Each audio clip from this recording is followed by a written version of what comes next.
How far would you go to get revenge on the person who killed your brother? Hiro is a gifted boy who uses his gift to win illegal robot fights. He graduated high school at age 13 and has no intention of going to college, believing it will be a waste of his time. Hiro comes to the fights with a robot he made himself, which seems completely harmless, but once the bets are placed, his little robot ends up destroying his opponents. Kodachi, Hiro's older brother, worries about him, especially since both of their parents had died years ago and Tadashi, along with his aunt Cass, became his little brother's main guardian. Hiro wants nothing to do with Tadashi's university, considering it to be a nerd club, but once Tadashi takes him to the research center, Hiro is dazzled by all the amazing things that people as smart as him are up to creating.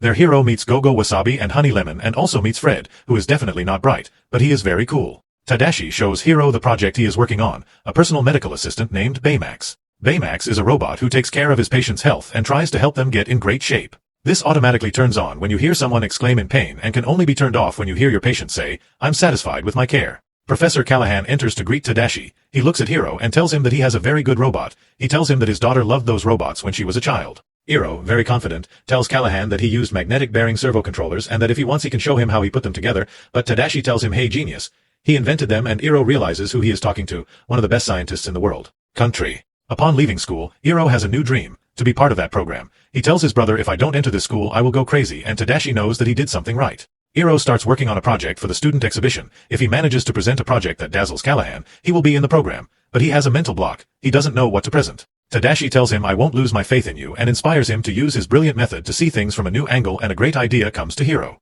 On the day of the exhibition, Tadashi and his friends attend to support Hiro in his performance. Hiro is very nervous, but he has the support of Tadashi, who from the bottom of his heart trusts that he will make it. Hiro presents its microbots, small robots that are controlled by a neural transmitter. Microbots do everything you can imagine. If you think about it, they do it. Its applications in technology are limitless. Hiro's invention gains the attention of Cray, a billionaire who wants to buy his project for Cray Tech, his technology company. But Professor Callahan arrives and warns Hiro that Cray is a very selfish man and that he should not trust him, and it shows that these two already have history. Hiro thinks for a few moments and tells Cray that his microbots are not for sale. Cray turns around, but Tadashi stops him, asks him to empty his pockets, and Cray hands over one of Hiro's micromods, which he was about to steal. Callahan congratulates Hiro and offers her a letter of acceptance to the Science Institute. Tadashi congratulates Hiro on his great parrot, and Hiro thanks him for not losing faith in him, for pushing him to do more with his gift than simple robot fights. However, just then the exhibition's fire alarm rings and they see that the entire building is on fire. They hear Professor Callahan still inside the building and Tadashi runs to help him. Hiro stops him by begging him not to enter, but Tadashi tells him someone to help and runs into the burning building, leaving his cap behind. Hiro takes the cap, thinks for a few seconds and decides to go after his brother, but at that moment the entire building explodes and Tadashi Hamada's life goes with it. Hiro watches as the building collapses. He screams for his brother, but there is no response. Months pass and Hiro continues to mourn the great loss of his brother, as well as the death of Professor Callahan. Tadashi's friends accompany Hiro in his pain, but all he wants is to get away from everyone. He doesn't eat, he doesn't go out, and he declined to participate in the Institute's program. Hiro takes his old robot and considers getting involved in the fights again, but he drops his robot and it hits him on the foot, causing him to exclaim in pain. This causes Baymax to power up and come to life. Baymax begins to tend to Hiro, but he does not want to be scanned. At that, Hiro discovers that one of his microbots is altering, something that should not happen because he does not have his neurotransmitter active. Baymax notices that this worries Hiro, so he begins to tour the entire city in order to find the answer. Hiro needs to feel better. Hiro chases him and they finally reach an abandoned place. They inspect it and discover that there is someone who is replicating their microbot invention in large quantities. There is an entire factory. This is too suspicious. A man wearing a mask appears and directs the microbots to attack Hiro and Baymax, but they manage to escape in time. Upon arriving home, Hiro doesn't understand what is happening. Baymax notices Tadashi's cap placed on his bed and asks about him. Hiro responds that Tadashi is gone and that he is not coming back since he has died. Baymax tells Hiro that Tadashi was in perfect health, so he should have lived a long life. Hiro hears this and nods, telling Baymax the fire happened and Tadashi left us, to which the robot replies Tadashi is here. Hiro tells him that he knows that people say that his brother is not really gone as long as they don't forget him, but that it hurts anyway. Baymax asks Hiro about his pain, but he explains that it is not a physical pain, however, as programmed. To help, Baymax calls Tadashi's friends to offer support and care to Hiro. At that, Hiro reflects that perhaps the fire was not an accident, but rather that it was intentionally caused so that the man in the mask could steal his microbots, those that he thought had been lost in the fire. If this were so, there was a person responsible for Tadashi's death. Hiro updates Baymax's configuration and adds a chip with data that makes Baymax good at combat and martial arts, this without removing the chip that Tadashi had made to configure his robot. That original chip was what made Baymax. Baymax ready for action. Hiro and Baymax follow the route that Hiro's microbot tells them and they meet the man in the mask again. That's when Wasabi, Gogo, Honey Lemon and Fred arrive, since Baymax had called them to help his patient. The man in the mask hears them and begins to chase them.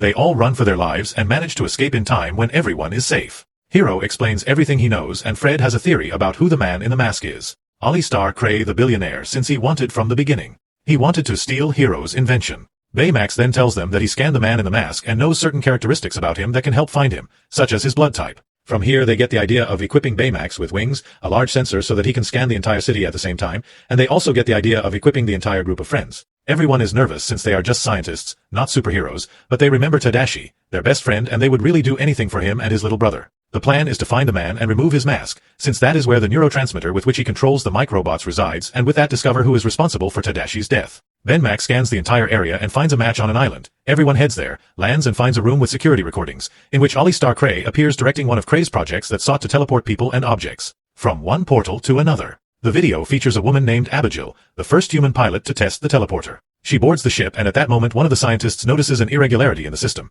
He asks Cray if they should continue, and since the investors are observing all this, Craig decides to go ahead with the project despite the dubious circumstances. Cray's scientist launches Abigail's ship through the portal, expecting her to immediately emerge on the other side, but the portal breaks down and they have to close it, leaving Abigail powerless. With this, the five friends realize that Cray was the one who stole Hero's experiment so he could get his machine back and have credibility again. Cray is the man in the mask. Just then the microbots begin to attack them, and the man in the mask appears behind them and the fight begins. Each of the scientists uses their experiments to fight against man. Hero climbs on top of Baymax, and together they manage to knock him down and remove his mask. Hero tells him it's over Cray. The man gets up and comes out of the shadows, but this was not Cray, but none other than Professor Callahan. The explosion must have killed him, but Callahan explains that he used the microbots of Hero to protect himself from the fire. Hero tells him, but Tadashi, you let him die, he came back to save you, to which Callahan replies that it was his mistake, not mine. Hero is completely furious and orders Baymax to destroy him. Baymax tells him that he can't do that, since his original medical assistant program doesn't allow him to hurt anyone. Hero then takes Baymax's original chip, the one designed by Tadashi, and throws it to the ground, leaving Baymax with only the combat and martial arts chip. Baymax turns into a destroyer robot and begins attacking Callahan. The friends try to stop him, wanting Hero to see reason, but Hero is thirsty for revenge. He wants to make the man who took his brother from him pay. Baymax is about to destroy Callahan. He aims, but Honey Lemon inserts her original chip into him and Callahan escapes. Hero is furious that his friends have sabotaged him like that. They respond that they did not sign up for something so terrible. They wanted to stop the man in the mask, but not kill him. Hero is furious, grabs Baymax, and they fly out of there. They arrive at Hero's studio, where he reprograms Baymax, trying to take away his original chip, but Baymax won't let him, since Tadashi programmed him to do good, not harm. Hero begins to get frustrated until he yells Tadashi is not here. Tadashi is dead and gone, and Hero breaks down, feeling all the pain of his greatest loss. Baymax responds that Tadashi is here and begins to show him a video recorded by Tadashi testing his project while building Baymax. Hero is filled with emotions to see his brother again, to hear his voice and see him move as he was. Tadashi's project failed many times. It was something really complex, but he did not give up and continued working. Finally, on test number 84, Tadashi had gotten it. Baymax worked. The look of joy on Tadashi's face is priceless, and the first thing Tadashi said when he saw that he had made it was, "I want my brother to see this." Hero hears these words, smiles, and his eyes fill with tears. He extends his hand and touches the screen, wanting to be close to his brother. He looks at Baymax and thanks him for that. The rest of the friends arrive and simply hug him. They don't blame him for anything, since they understand the great pain he is going through. They tell him that they are going to catch Callahan, but that this time they will be prepared. Honey and Lemon plug a USB into the screen and show Hero one of the security footage of Callahan after Cray's experiment failed. Callahan is furious and blames Craig. Hero zooms in and notices that Abigail's helmet had her last name on it, Callahan. Abigail was the daughter of Callahan and Cray. She risked her daughter's life, even when the situation was unsafe, in order not to defraud the investors. Now Callahan wanted revenge on Cray. Cray is giving Cray a lecture, and Callahan, equipped with his mask and his microbots, interrupts and attacks Cray, blaming him for ending his daughter's life, something Cray tells him was an accident, but Callahan is fed up with your excuses. With his microbots, Callahan rebuilds Craig's portal, turns it on, and all of Craig's buildings begin to be sucked into it, thus forcing the millionaire to watch everything he built disappear, and then it will be his turn. Hero tells him to let Cray go, that this is not what Abigail had wanted, but Callahan tells him that Abigail is gone. Hero looks at him and understands, but he doesn't think the same anymore. He tells him this won't change anything. Believe me, I know. Cray tells him, let me go and I'll give you whatever you want, but the only thing Callahan wants is what Craig took from him and he can't give it back. Callahan continues his revenge, while Hero and the others devise a plan, managing to remove Callahan's mask and destroy it without harming him. When the mask is destroyed, the portal and the microbots fall to the ground. Everyone runs to get away from the portal, which is sucking in everything in its path, but Baymax does not move. Hero, my sensor detects signs of life on the other side of the portal. The signal is female. With this, Hero realizes that Callahan's daughter is still alive, just trapped in the portal. Without hesitation, Hero climbs on top of Baymax and tells him, let's get her. Craig tries to stop him, warning him that the portal is destabilizing and he is in danger of not being able to return, but Hiro looks at him and repeats his older brother's last words, someone has to help. Hiro and Baymax cross the portal and find a Vigil in his ship. Baymax takes it and they head for the exit, but as they escape the portal, a fragment of rubble from the Craig building hits them, destroying most of Baymax's armor. However, his rocket fist is still intact. So Baymax gets the idea to propel Hiro and Vigil to security, but he knows that the only way to achieve this is if he stays behind. Sacrificing himself is the only way to save them.